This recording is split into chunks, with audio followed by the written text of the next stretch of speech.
والله وابري أكلنا دقمة أنا دقنا أكلنا ما فهمتي نين كان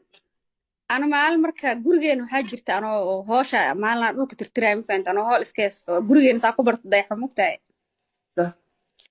markuu soo baxay ahayd markaan hool haya gurigii hooyo kulli marka waxa waaye anaga familka markaan ahay qolka oo fadhiga la wada galaa waa la wada fiirsanaa wixii shidan ma fahanti marka صح hawsha la dhamaysto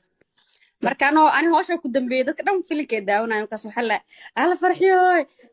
soorad wiil shidanaa soo baxay oo qoslay ali dhaan fahanti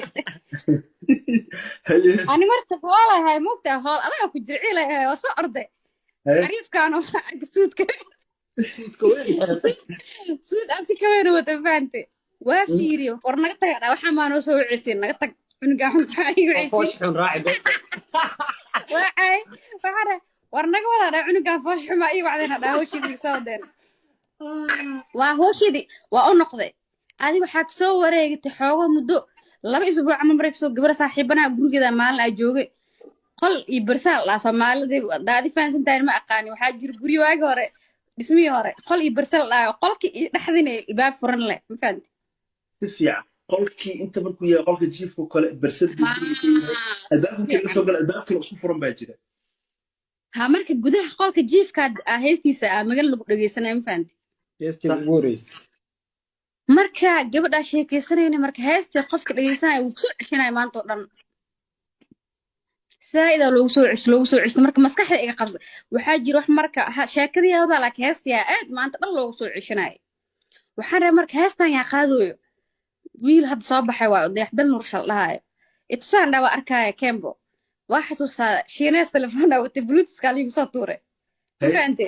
اي yani telefoon oo markaas iyada bis farxadeeda ku tusayso kuna barayso sida aanan qof kale loogu caroonin sida qof kale inta loogu xanaaqin sida qof kale inta loogu murugoonin looguna ooynin oo de nolosha dhabta ah bis ay tahay adiga iyo qofka aad la nooshahay noloshaada de qofka muhiimka ku ah bis inta kale ummadna ay haday qayliyaan iyo hadii ay xumaadaan iyo hadii wanaagsanaadaan bo aysan waxba ka bedeli karin ma fahanti marka abaalo waxa jira mataqaana waxyaabo dhaxal gal mataqaana qofka sidaas ku soo gal maanta adoo nafsiyan adoo is aaminsan noloshaada inaad luus garowday qofkii gacanta ku qabtay ee kor ku qaaday maskaxdaada ilaa mugtaay qofkii ibnaadka maskaxda ku socda fiir maskaxdaada dhistay noloshaada xafiday hantidaada ilaalisay wax walba ku sameysay yani reerkaaga kula weynaysay maanta nin ragoo de sharaf leh ka dhigto oo gurigeeda ka soo jisay aqligeeda maskaxdeeda aqoonteeda kugu bixisay berito marka aad ladnaato ama noloshan laga baxo rafaadka marka laga baxo raaxadii marka la soo gaaro faktaab ma dhihi kartaa waa may Soomaa waxa dhan oo meesha yaalo waa intaas ma fahanti because ani abaal weyn ay gashay waana jecla dawaab xaaskeyga ma fahantay oo iyadoo maxaa la eeba waajib tahay